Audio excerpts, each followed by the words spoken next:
In this episode of Behind the Line, we're taking a trip on Port Phillip Bay to meet the Water Police.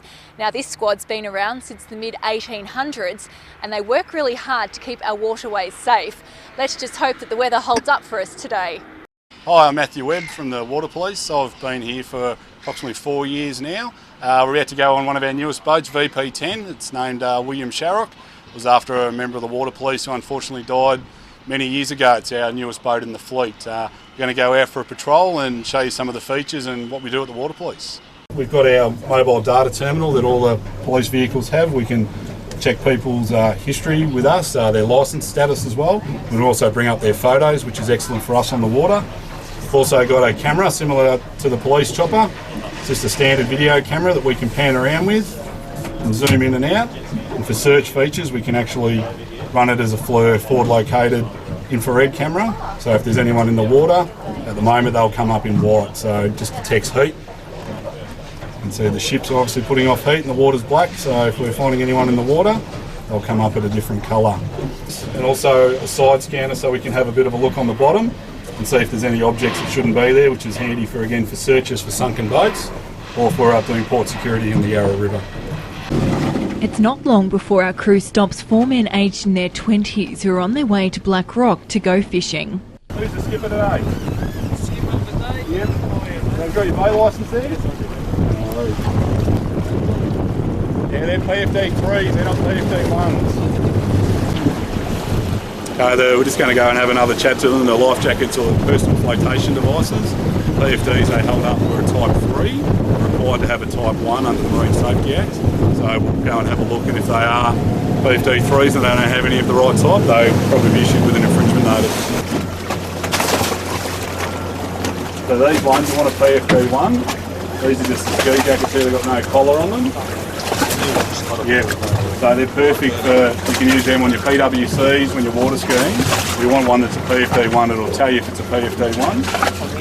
So you'll need to obviously have one. There's a collar here. It's got a collar on it, so if you're unconscious, it'll keep you afloat in the water and upright.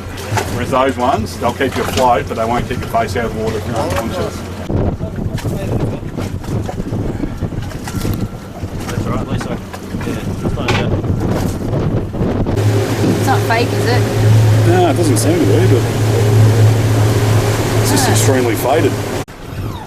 Beautiful.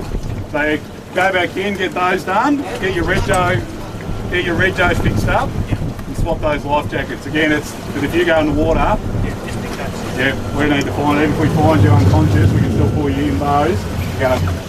Fine.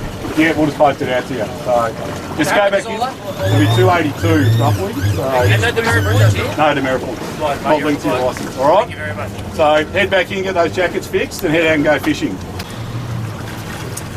Okay, so they had a few issues wrong. They didn't have their bucket on board, and they had the wrong type of PFD. So we've given them a warning on the bucket, and the skipper will get a fine for not having the right required type of PFDs. And they're heading back in now to get the right PFDs before they head out and go fishing. There are 60 members of the Water Police. Most are based at Williamstown, but there are offices at Paynesville and Benalla. The crew has access to 20 boats and they attend about 1,200 jobs each year.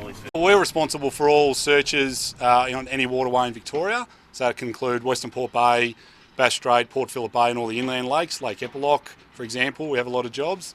So if anyone goes missing, we're responsible for either attending or coordinating it. We use volunteer agencies as well. We'll also investigate any marine accident if it's involving a vessel, so boats and PWC collisions. Unfortunately, we get some over summer. Now, if someone wants to join the Water Police, I guess what do they have to do? All the minimum requirements is have swim to a bronze medallion standard, so it's generally a 400 metre swim. You've also got to have your recreational boat licence with a PWC endorsement. And a strong stomach. Strong stomach, yes. Winter, especially the southwesterly winds, it can get interesting.